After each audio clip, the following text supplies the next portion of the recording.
Hey guys, welcome back to our channel. Today we are doing something a little different. Today's video is about how to grow grass.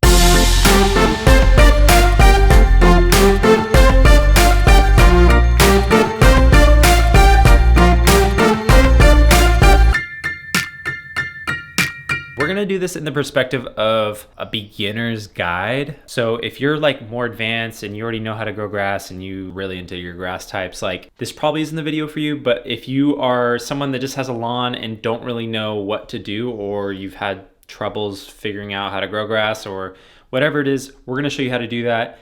And this is just kind of like our take on that. So some of you guys know we live in the Seattle area, and that is Zone 8. We're gonna be really focused on cool season grass. So if you're down south or even in the transition zone, this might not apply to you, but if you live in Seattle or maybe Pacific Northwest, hopefully these tips are helpful for you. Specifically Seattle, if you live in Seattle, hopefully these tips can help you grow grass here. So first thing we're gonna talk about is your grass types. So obviously you're gonna go run out and find some grass seeds. Depending on what store you go to, if you go to like a Home Depot, kind of a big box like store, or if you go to a more local store, a lot of them are gonna have some of those same big box names like Scott's or Pennington, stuff like that. And those are fine. Obviously, they're there for a reason. Just make sure to pick something that is cool season if you're in cool season. If you want to take it a little step further, I would recommend finding a seed that is grown locally. So it's grown for your area. So in my case, I got this JB brand. And this is grown in Oregon. And the reason I got this brand was because there's only two different kinds of seeds in the bag. This specific blend has fescue and perennial ryegrass. So only two different kinds. Same thing here. I got a sunshade mix, the same two kinds of grasses, just at different ratios. So if you're in cool season area, you're gonna wanna be looking for cool season type grasses. So that's gonna be your Kentucky bluegrass, your fescues, your tall fescues, and your perennial ryegrass. Those are kind of just like standard cool season grasses. Now they each have their different benefits.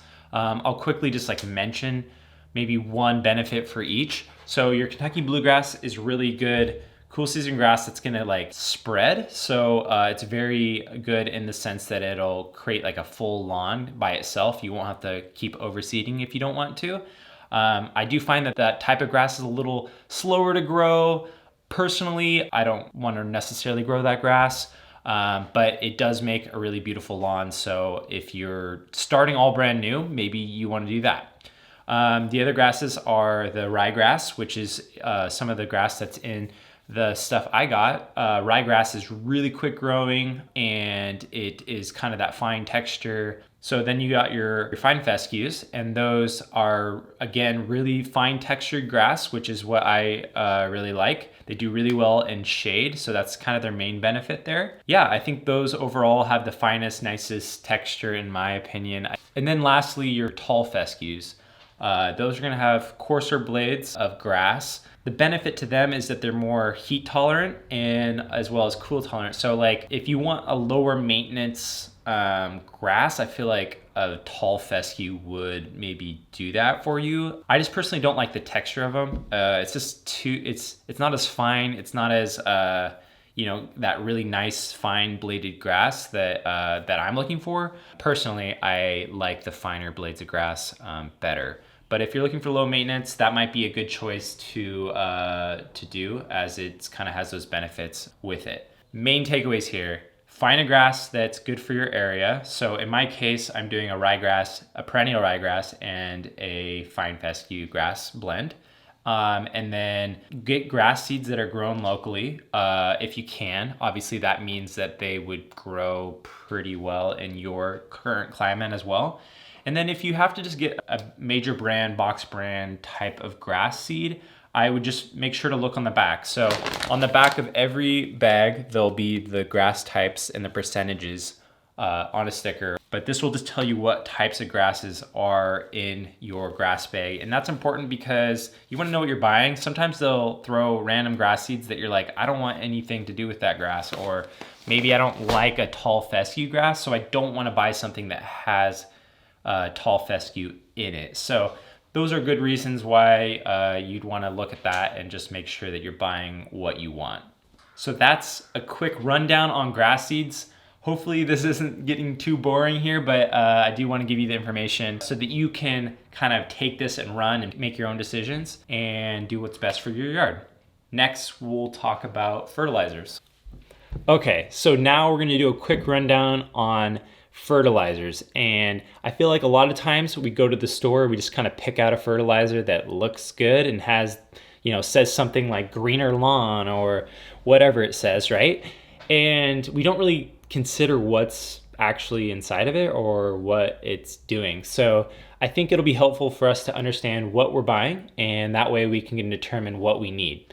So every fertilizer has an NPK number, which is the nitrogen, phosphorus, and the potassium amounts. So you'll want to look at what those are in your fertilizer. And the reason those are important are each of those things do different things for your grass and your plants. So nitrogen helps with leaf growth. So in grass, that's obviously super important. Phosphorus is going to help root growth. That's important for new seed and new grass because you really want it to get started and really want it to get rooted. And then your potassium really is kind of overall health of your plant. In this case, just as an example, this is Scott's Turf Builder, and just a standard bag of fertilizer. If we look at the numbers here, this is a 3204. So 32% of it is nitrogen, 0% phosphorus, and 4% potassium. So what that means is that it's really meant for established lawns. It's not going to help with root growth really at all. I mean, potassium does assist in that, but it won't do it as much as phosphorus would. So in this case, this isn't going to be a good fertilizer to use as we put our new seeds down. What we're really going to be looking for is a fertilizer with a higher phosphorus amount in it, and that's going to help with our new seeds.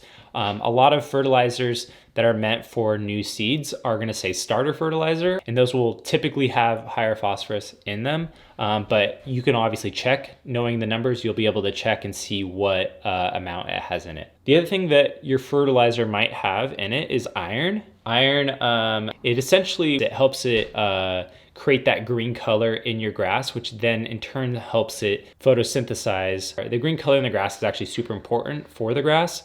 And iron helps that process happen. I think sometimes it's confusing. You think, oh, nitrogen helps your grass be greener, and it does because it helps new growth happen. But iron's really going to help it maintain kind of that dark, rich green color. So a lot of fertilizer like this has 2% iron in it, which isn't that much, but you can get stuff that has way more iron in it, and that could also help as well. So those are just good things to kind of keep in mind as you're looking for fertilizer. In our case, we're going to do new grass, so we want to find a starter fertilizer, and I don't currently have any yet. I need to go to the store and get some, but we're going to be looking for something either more balanced or something that's higher in phosphorus, which is probably what I'm going to be looking for, which would just mean that middle number is going to be higher than the other numbers, and that's going to help with root development. The numbers are good to keep in mind. They are a percentage of weight. So for example, this bag that we have has 32% nitrogen. So that means that in 1 pound, we'd have 0.3 pounds of nitrogen. So you would want 3 pounds to have an actual full pound of nitrogen, if that makes sense. So it's a percentage of the material that's in the bag. So those numbers won't ever equal 100. There's a lot of other things in fertilizer that you need just to kind of spread it out, but those are just kind of good to keep in mind. Anyways, those are some quick tips on fertilizers. Hopefully that's helpful for finding a fertilizer that we're going to be using. Just remember nitrogen, phosphorus, and potassium are kind of those 3 things, and phosphorus is what we're going to be looking for new growth. So the other thing we need to consider is when we plant the seed, what we're gonna put the seed onto, which is the dirt on the ground, and what we're gonna cover the seed with. So those are two other things that we're gonna need to really figure out before we just go at it, because you don't wanna throw seed down and then have nothing to put over the top of it, or you do wanna consider what you're putting the seed down on. So in our case, you can definitely use the dirt that's already there. If the dirt or the soil that you have isn't that good, I would recommend some sort of soil amendment. So that could mean some compost or some steer manure, kind of mixing that in with the dirt to give it some of that fertilizer and that good nutrients that the grass seed can really use to grow and come in really nicely. It's definitely fine to use the dirt that's already there. I don't think that's a big issue. You do want to consider what you want to top the seed off with too, because once you plant it down, you're going to want to cover it with about 1/8 of an inch of material, a very thin layer. And we're going to be using peat moss, which is a pretty standard way to grow grass, and just put over the top. It really maintains the moisture in the grass and holds it there in the grass seed. So that's what we're going to be doing. You can definitely cover it with just dirt that's around if you don't want to buy dirt. Something to consider before throwing down your seeds. So one thing I know that's going to come up is just weeds. That is something that if you're doing some lawn renovation, you might have tons of weeds left over and you might not be sure what to do with them. How do I get rid of them? I would say if you're kind of redoing your lawn anyways, I would just go ahead and go around and do it by hand and pull those weeds out, and make sure to get down and get the roots out, get the whole thing out. That's going to be probably the quickest way, especially if you're planning to grow grass seeds pretty quickly. Then you're going to want to do that by hand. If you planned ahead, you can use a weed killer that is I think typically they're called like kills the weed, not the lawn. Like you'll see that on the bottle, and those will be fine. Those are something that you do need to plan ahead for if you're going to use, because you don't want to grow grass seed right after you use it, because it'll hinder the growth of the grass seed. So again, those are herbicides that you don't really want to mix a herbicide with new grass growth. They just don't mix well. Like the whole point of an herbicide is to prevent growth. So you don't want to mix those two things.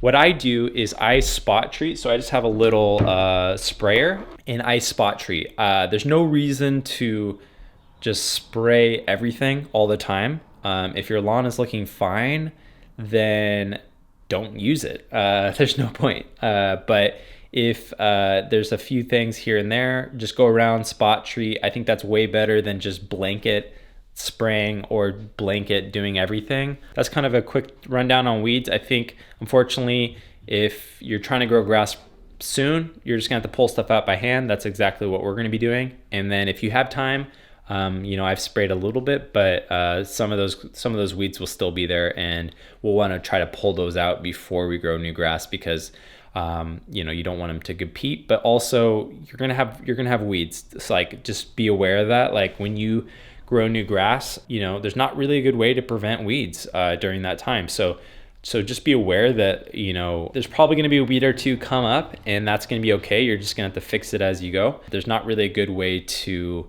prevent that when you're growing new grass. I know there's some new things coming out. I just there's not really a foolproof way, let's put it that way. So let's go look at what my yard looks like and what we're going to be fixing. All right, so here's our lawn, here's our backyard. This is what we got currently going on. As you can see, it's not too bad. It's not like the worst, but there's definitely spots. As you can see, we put these bricks in, and this is just going to be an area where we're going to want to focus some grass seeds. And then, there's just holes here and there. Our lawn when we moved in, was kind of not in a good condition. So that's kind of why there's still holes and kind of pockets everywhere. So we're going to fix those this year. And then, we'll get everything kind of filled in and thickened up. And then back here, we have our garden area. And we're actually going to grow grass around these boxes, because we thought that would be really cool.